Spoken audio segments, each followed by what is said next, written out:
Phill Collins. Phill Collins' status as one of the most successful pop and adult contemporary singers of the 80s and beyond was probably as much a surprise to him as it was to many others. Balding and diminutive, the Genesis drummer-turned-vocalist was almost 30 years old when his first solo single, In the Air Tonight, became a #2 hit in his native UK.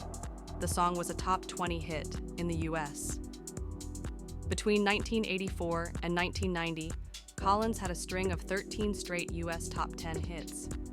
Long before any of that happened, however, Collins was a child actor-singer who appeared as the Artful Dodger in the London production of Oliver in 1964. He also has a cameo in A Hard Day's Night, among other films. He got his first break in music in his late teens when he was chosen to be a replacement drummer in the British art rock band Genesis in 1970. Collins maintained a separate jazz career with the band Brand X as well. And then there were three. Genesis was fronted by singer Peter Gabriel. They had achieved a moderate level of success in the UK and the US with elaborate concept albums before Gabriel abruptly left in 1974. Genesis auditioned 400 singers without success, then decided to let Collins have a go.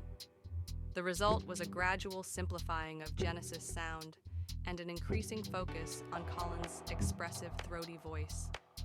And then there were three, went gold in 1978, and Duke was even more successful.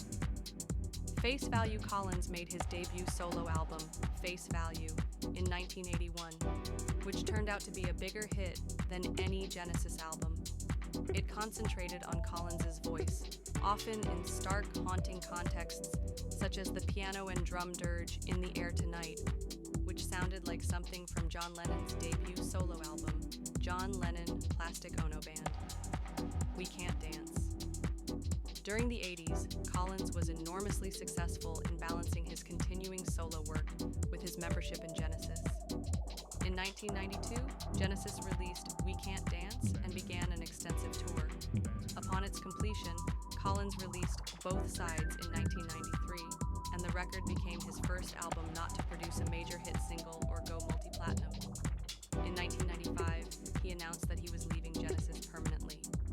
The following year, he released Dance Into the Light. Although the album didn't chart highly, its subsequent supporting tour was a success. The Hits collection followed in 1998, and a year later, Collins made his first big band record, Hot Night in Paris. The song Cycle Testify arrived in 2002, and his next studio-recorded solo release was 2010's Going Back, which saw him revisiting the Motown hits that so influenced him and featured three of the surviving Funk brothers, guitarists Eddie Willis and Ray Monette, and bassist Bob Babbitt, the singles. After some time out of the spotlight, much of it spent recovering from physical ailments, Collins returned in 2014 to play a couple of songs at his son's school and to write songs with Adele. Soon after, he began work on reissuing his solo albums, sorting through the archives for demos and live recordings to flesh them out. In early 2016, Warner Music began releasing the discs in pairs, with new portraits of Collins on the covers in place of the original images. Collins returned to the stage in March of 2016, performing at the Little Dreams Foundation Benefit Gala in Miami.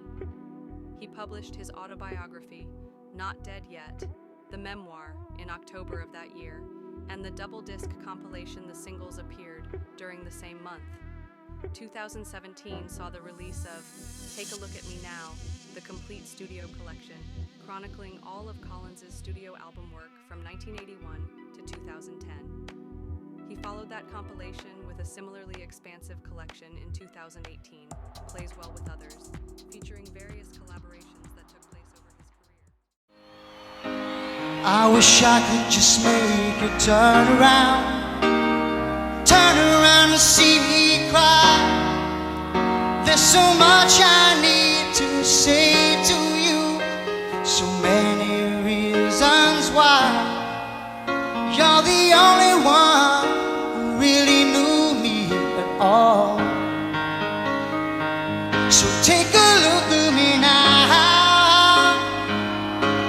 Well, there's just an empty space, and there's nothing